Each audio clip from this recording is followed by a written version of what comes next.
Hey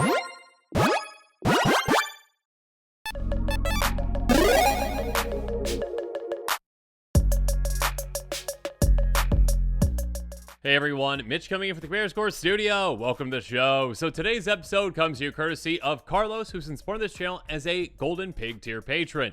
I truly couldn't do this without the support from amazing patrons like Carlos. So again, Carlos, thank you so much. And actually, this episode and a previous episode come to you courtesy of Carlos because, well, this is a break the bank version of a deck that I've already talked about. So if you have not seen that episode on Frodo Saren's Bane, make sure you check that one out first because, well, these are the upgrades for that deck and they might not make all that much sense if you don't have the context of the entire deck. So make sure you check that one out. And yeah, if you've already seen it though, let's jump into them. So let's jump into those break the bank upgrades first by talking about, well, some amazing ones that we can add into the deck. First up, Call of the Ring, a very cool card. Enchantment for 1 and a black.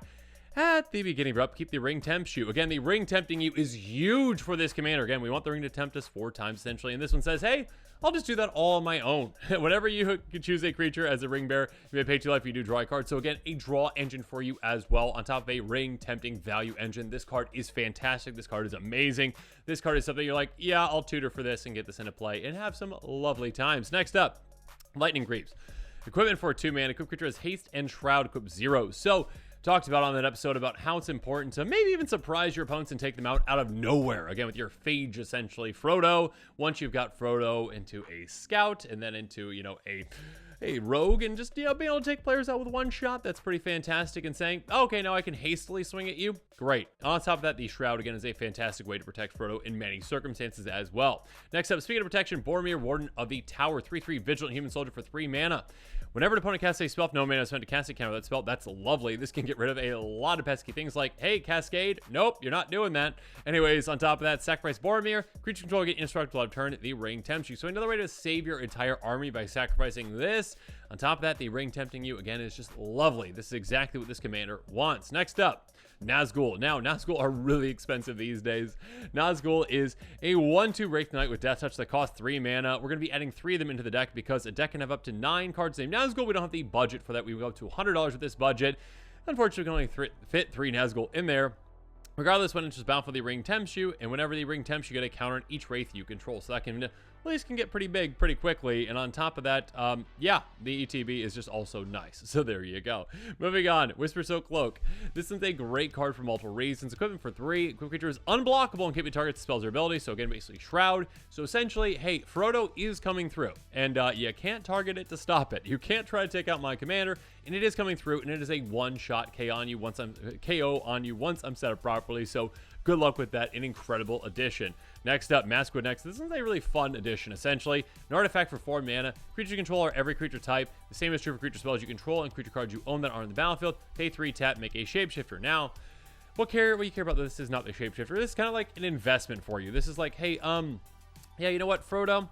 Instead of actually just paying that, you know, 2 mana, then 3 mana every single time to make you into a rogue that can essentially take players out with one shot, I'm just gonna actually skip that first part because you already are a scout. I'll turn you into that, you know, rogue that has that ability essentially for just 3 mana and skip that first part because again, every single creature we control is every creature type, including scout, including rogue, including whatever it is. Does not matter because yeah, you have got this in play. And on top of that, sure, make some creature tokens if you really need to.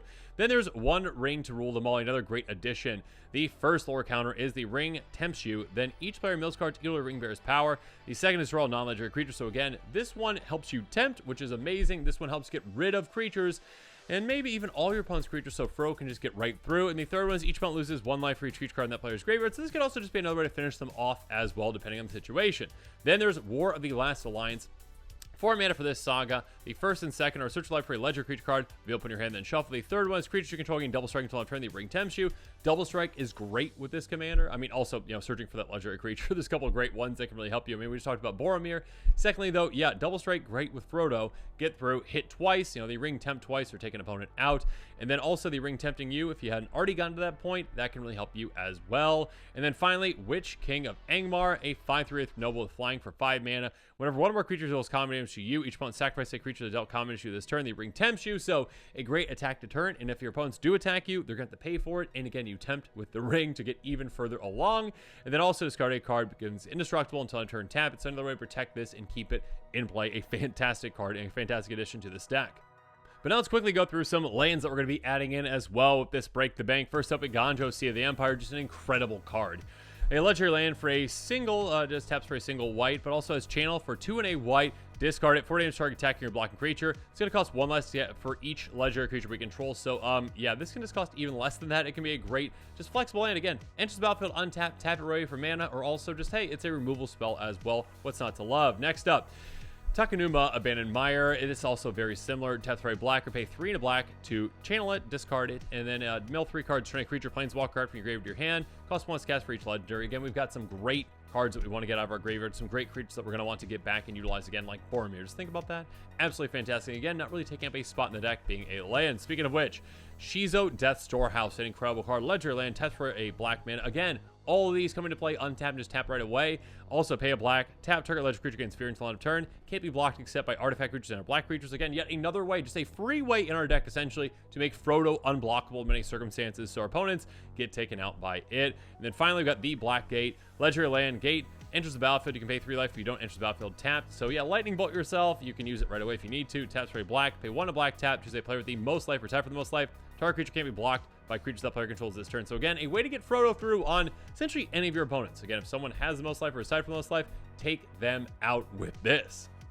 But now we've talked about every single card we're going to be adding into the deck. Let's talk about the cards that we're taking out, because yeah, there is a deck limit restriction in Commander, so there you go. We've got Cliff Haven Kitesail, we've got Skeleton Key, we've got Charcoal Diamond, we've got Marble Diamond, we've got Ring of Valkus, we've got Coalition Relic, we've got Haunted Cloak, we've got Oblation, Secret Rendezvous, Promise of Power, Slash the Ranks. We're going to be taking those cards out. Now, just because we're taking the cards out does not mean that they are bad cards. They are not bad cards. They are very good cards. It just means that, well, when we are upping our budget, we can, increase some of the efficiencies, increase some of the power of the deck, essentially. And some cards have to get cut for that. And again, these are not bad cards. They're very good cards, but yeah, make sure you, well, if you want to, do your own adjustments, you can just take this list of, Break the Bank, additions, and just, yeah, make your own adjustments to the deck as well as what works best for you and your play group. But yeah, these are the ones that I'd be cutting for these additions. And with that, this show is coming to a close. So yeah, comment below your thoughts on this. If you want the upgraded Break the Bank version of this deck, make sure you check that out in the description below. Or yeah, check out the link, for the regular version as well. Make sure if you haven't seen that regular episode, make sure you check that out at some point as well. Regardless, comment below your thoughts on all this. And of course, as always, thanks again and have a good one. This show and episodes like this one are possible thanks to viewers like you. If you're looking for an easy way to help support this show, make sure that you like, share, and subscribe. Also, hit that bell notification icon so you don't miss any new episodes. You can also go check out our playmats and other merchandise at thecommandersquarters.com. We also have a ton of brand new t-shirt designs in stock, so make sure you check out those as well. Another easy way to support this show is with our TCG Player affiliate links. So whether you're buying a deck or individual cards, you can use this general link right here or one in the description. And the final way that you can support this show is by supporting us directly by becoming a patron. There are many benefits to being a patron, and I truly couldn't do this without all of their support.